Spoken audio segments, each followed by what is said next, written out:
And of course I have Russian roots. I can take a lot.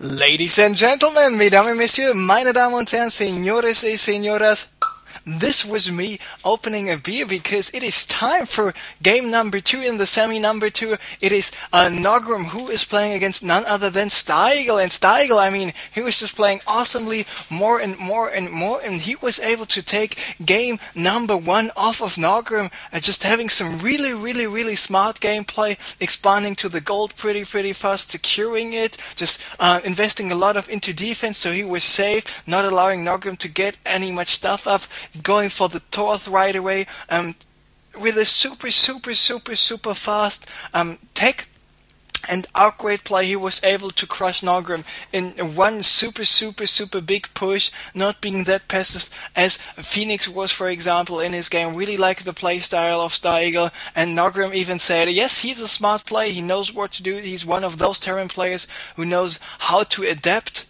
And yeah, so we have Stareagle spawning here as the orange Terran player at the 12 o'clock. We have Naugrim here as the green Zerg player at the 3 o'clock. We are in the Shadow Temple. Shadow Temple was the map choice by Naugrim.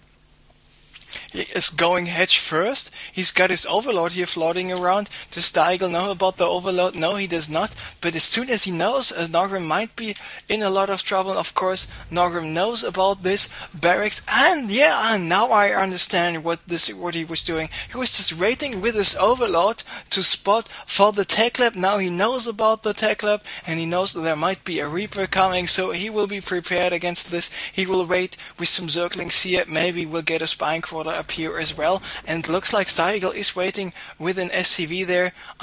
This SCV, is it going to build a bunker or not? I'm still waiting for the second Overlord here by Naugrim. There it is, but looks like we do not see a bunker just yet. The Overlord is being sent here to that location, but he just started a bunker, then he cancelled, now he's starting a bunker once again. Drone comes down in time, of course Stareagle has to run away, and now he's just running in circles with this SCV. And do we see some Zerglings in production? Yes, we do. A first Reaper should be out for Stareagle. Here it is. Another Reaper is even in production. Command center coming up, so one barracks Reaper expand it is.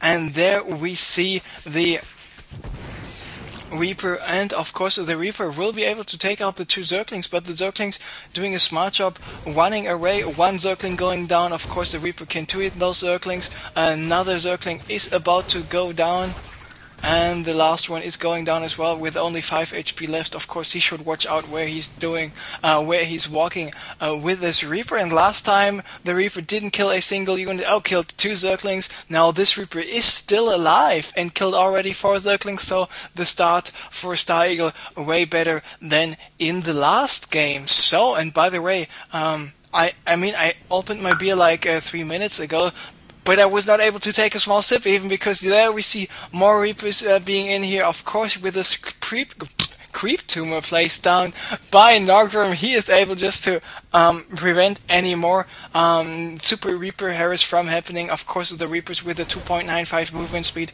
having the same movement speed as the Stalker, which is quite fast actually, but not that super duper awesome real fast. So he actually needs the Nitro packs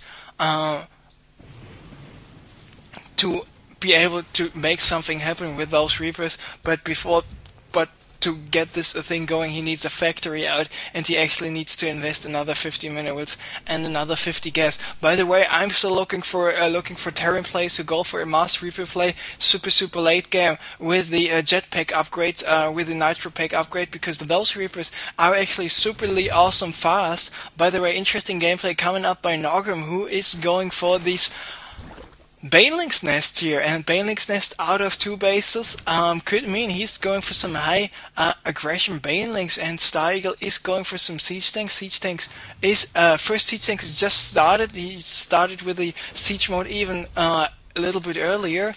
We have 1, 2, 3, 4, 5, 13 Banelings being morphed in, and meanwhile we wait for those Banelings to morph in. So salute, cheers, prost, votre santé, kampai, gambay, skol, keepers, and and what other languages are there to just